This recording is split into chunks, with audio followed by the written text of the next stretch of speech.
These are 4 NFT red flags you should avoid in order to protect your money. And I made a video on 3 NFT red flags to avoid about 4 months ago. But since then, everything has changed. The NFT space moves very, very fast. In that video, the 3 NFT red flags we spoke about were number 1, mint prices above zero point zero 0.08 Ethereum.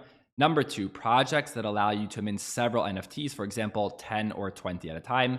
And number 3, projects that have fake Twitter and Discord followers. But like I said, everything has changed, so we need to make an updated video. So getting right into it, let's address number 1, and that is a mint price. In the previous video, we spoke about mint prices above 0.08 Ethereum being a red flag, likely a cash grab. But since then, prices have gone up, and many of them are actually justified. With so much demand in the NFT space, these projects are charging more. The market is the one that decides the price. So you do have cash grabs, right? Where they're charging very high prices and they're going to steal the money. But there are even genuine projects that raise more money. Of course, number 1, because there's demand, they know they can do that. And number 2, with these funds, they can actually help develop the project and actually complete the roadmap. Take, for example, Cool Pets. This is an NFT project released by Cool Cats. And because of that brand and reputation, these minted for 0.5 Ethereum. 0.5 Ethereum for a mint is very, very expensive. But in this case, for a Cool Pets, Cool Cats project, it was justified. And I don't think many people had an issue with this. And when it comes to this mint price red flag, I know many of you are looking for a straight answer, right? Above 0.2 or below 0.2, for example. But there is no exact answer because it will depend on the project.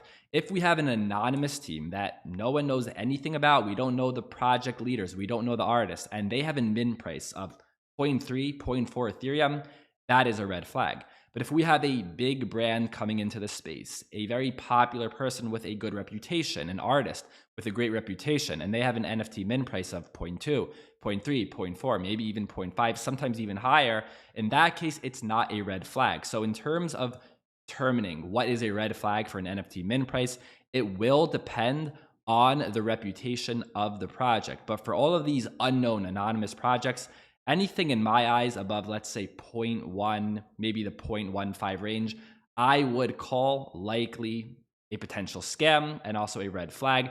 And I will say that even one of my favorite projects, Doodles, had a mint price of 0.123 above the 0.08 Ethereum mint price. But at the same time, they had a team with a great reputation and an artist with a great reputation going into the project. So for NFT mint price, there's no exact number, but understand who is releasing the project. And then number 2 from the previous video for NFT red flags is no longer really an issue. And that was NFT projects that allow you to mint, let's say 10 or 20 NFTs at a time. Because if they allow this, there will be whales that will eat up the supply. But fast forward to now, 4 months later, this is not really an issue for the most part. There are very few NFT projects that will actually allow you to mint more than, let's say, 1, 2, or 3 NFTs. But this brings us to another issue, and that is NFT whitelists. So NFT whitelists are not a red flag. They're just a big issue right now in the space, and they're very competitive. Some of them are so absurd. I put out this tweet exaggerating, making a joke. New NFT project whitelist these days. Mint price 69 Ethereum. 200 push-ups, 800 sit-ups. And if you win, you have the opportunity to fight a lion. 2 winners picked. Don't forget to tag 350 friends. Of course, here I'm exaggerating, but these whitelists are becoming a problem. Again, not a red flag, but a problem. And if you want to learn about the current state of NFT whitelists and how they actually work, I will leave a link for a video in the description down below that you can go ahead and check out after this video. But let's move on to red flag number 2. And that are NFT projects that grow a very big social media presence in a very short period. Take this tweet, for example, 50K Twitter followers and 100K Discord users in 2 weeks, red flag.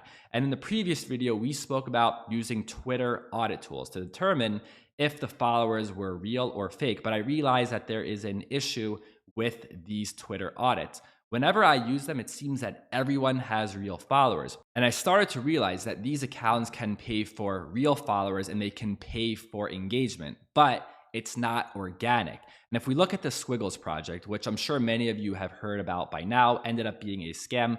They had 211 tweets, 250,000 followers, and 400,000 in their Discord in only 2 months. and folks banned from asking questions. And whenever you see an NFT project, you can see when they created their account. You can see if they created it, let's say 1 month ago, and then all of a sudden they have 100,000 Discord members. We used to say that having 100 or 200,000 Discord members was a great thing, but now when someone points that out, I actually look at it and say that's actually not the best thing, unless it was built up over time or it comes from a very popular project, or let's say someone with a great reputation. In that case, it makes sense. But with these brand new projects that are anonymous, usually we'll look at them and say, hey, look at this project. It's amazing. 300,000 Discord members. Really? That is not amazing, especially for these projects that no one ever heard about before, right? So like I said, if these are well-known projects before, or people or artists with reputations, yes, it makes sense. But for these unknown projects, in this case, for example, Squiggles, a big red flag. And this brings us to red flag number 3, and that is anonymous teams. When you have an anonymous team, there is no reputation, there is no accountability. So these projects can scam, they can rug pull, and there is no punishment. And I'm not saying that anonymous teams won't do well. Some of the best projects in this space started with anonymous teams. Bored Ape Yacht Club started with an anonymous team. They were recently fully doxxed. But everything has changed in the last few months.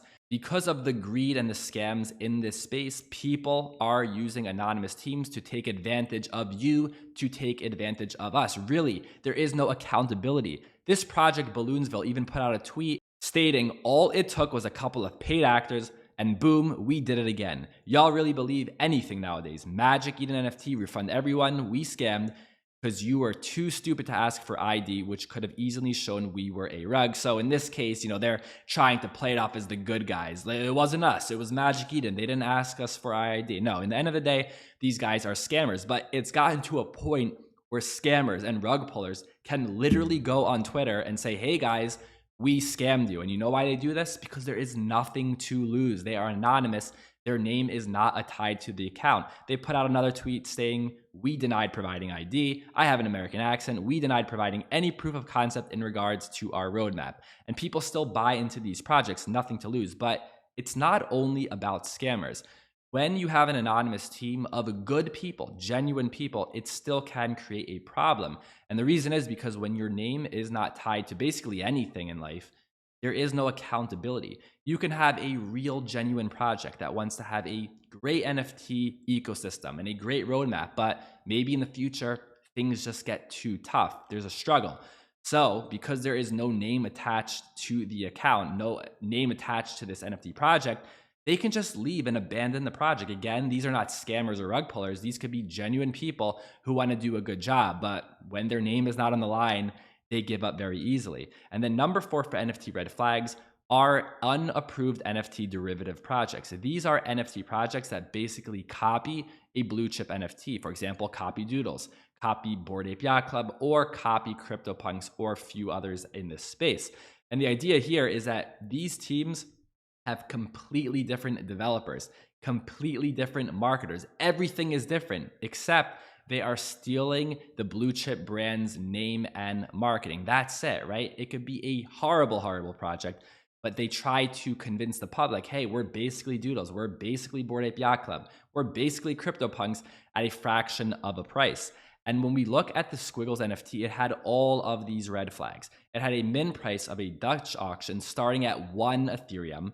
It had an extreme growth on social media in a very short period of time. Number 3, it had an anonymous team, no accountability. And number 4, this was a straight copycat of Doodles NFT.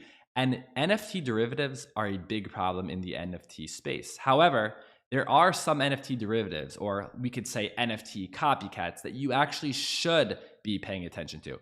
So if you want to learn about NFT derivatives and the ones you should be paying attention to and the ones you should be avoiding, go ahead and watch this video, link right above, and in the description down below. Thank you for listening, and I'll see you next time.